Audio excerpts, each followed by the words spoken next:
Welcome back. Today I'm making some handles for this cabinet that I've been building for my father-in-law after he saw the one I'd produced for myself.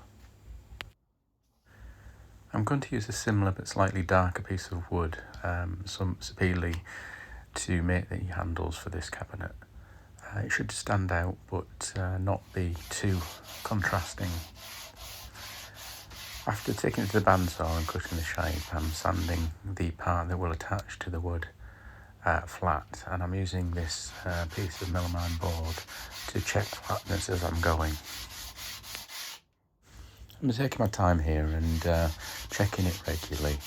I want this to be flat, but I don't want to put too much pressure on it or work it too hard because it's a fairly thin piece of timber that could flex if I put too much pressure on. So this is a very different style of handle from the one I put on a previous cabinet of this type that I made. Partly that's an aesthetic choice, just because I want to try something that looks different, but it's also because this is for my father-in-law and I want to make the handles easier to hold and easier to pull out than the ones I'd made previously. And with the base of the handle now flat, I can make the shaping choices for the remainder of the handle. In this case, I've cut out the shape pretty much on the bandsaw, so it's a case of smoothing the shape rather than refining it or changing the shape. I'm starting with a rasp in the corners where the bandsaw's left more severe marks, and then moving on to a file to smooth it further. All of this could be done with sandpaper, but the rasp and the file help to make the process quicker. And as you can see in this shot, that I'm wearing a dust mask even though I'm working with hand tools and outside, and that's because I will be producing a lot of fine dust with this process, and it's best not to breathe that in if you can. And the sanding process takes a little bit of time, but this is the point where it makes the biggest difference to the end result. You want to get a nice smooth surface and you want to progress through the grits without leaving any scratches on the material. It makes all the difference in the end result. I am working on some larger projects at the moment, so if you subscribe, you'll be able to get notified when these come out. So what is the risk with designing a handle in this shape? It's going to be fairly strong. The problem's going to be if there's any short grain in the bend.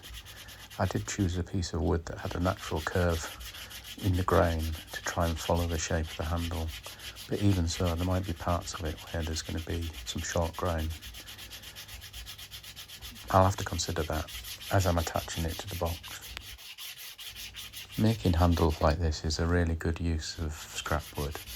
You can get several handles from one small piece of wood, and if, like me, you do this sort of thing frequently, I would recommend cutting more pieces out of the same piece of wood. In this case, I cut 4 pieces out and put 2 to one side for a future project. For this box, I decided to do a very simple straight line design with just the curve for the handle.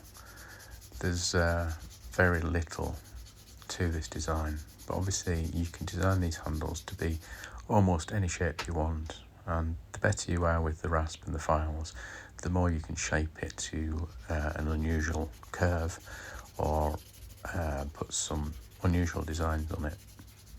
You can even do this with power tools if you really want to, but I enjoy the process of working with hand tools for this sort of job.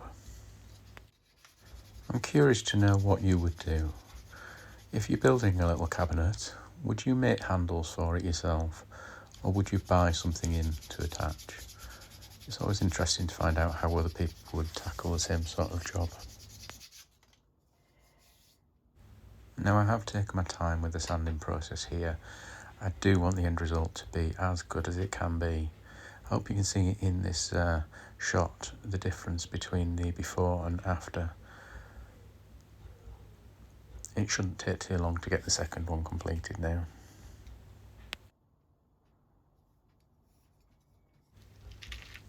Do you have a mountain of screws? Boxes full of screws?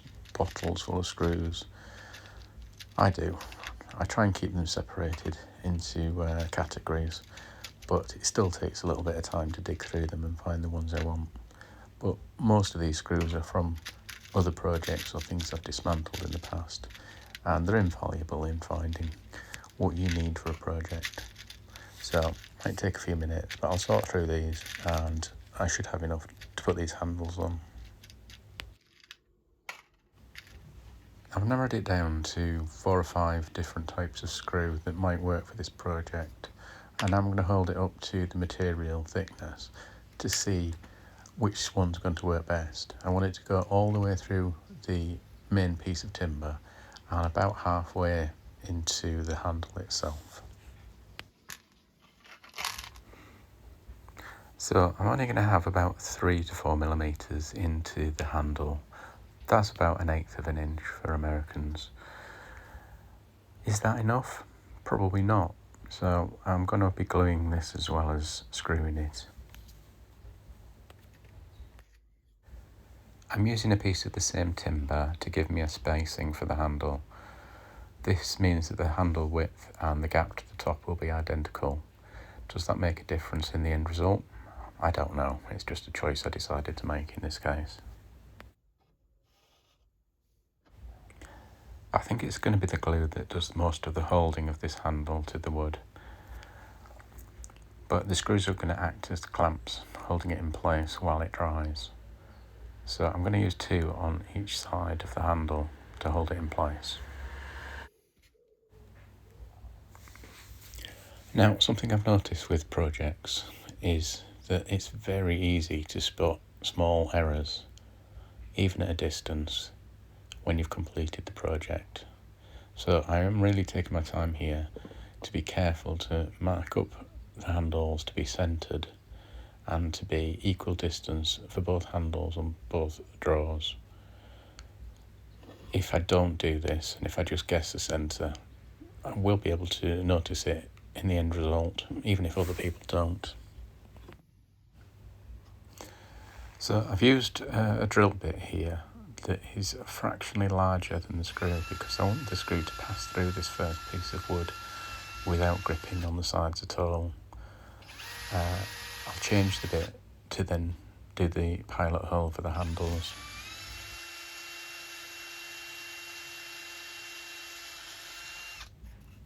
Make sure you take the time here to sand off any little bits of timber that have raised whilst doing the drilling. This could make the difference between the handle sitting flush or not.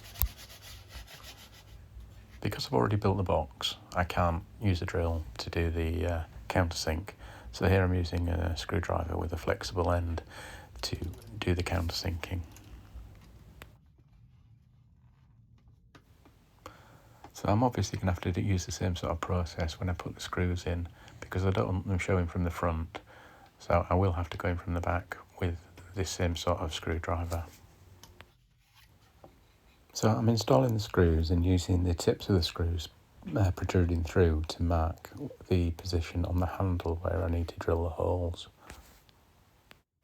So as I mentioned earlier, I'm using a slightly smaller drill bit here to drill the pilot hole in the handle. This is to be able to give the screw thread something to bite into. The depth needs to be very carefully controlled. I need to go in this 10mm thick piece of wood about halfway. So that's about 3/8 of an inch thick piece of wood, and I only need to go in about 1/8. Okay, so here I'm going to glue on the handle, and I'm using just enough glue to get a little bit of squeeze out, but not a lot. That'll be plenty for holding this handle on. I've also found that rather than using a screwdriver, I'm just going to hold the flexible screwdriver end with the bit in it. This will give me far more control when I'm trying to put these small screws in. I'm going to add a layer of oil to this handle now, just to show you the contrast between the wood and the handle. It's fairly subtle, but it's what I was looking for. The handle is just fractionally darker than the timber I was using to build the box. I'm adding the oil fairly thinly and just coating the surface. If there's any surplus at the end, I'll wipe that off. Well, as I said earlier, this is just a quick project just to show you the construction of the handle. I'm working on several other projects at the moment that'll be coming up, but they're going to take a while to complete and edit. So in the meantime, I hope you've enjoyed this small project.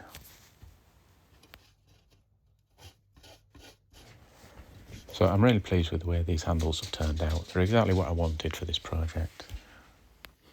It'd be really helpful if you could like and subscribe if you've enjoyed this project, and I look forward to seeing you in a future episode.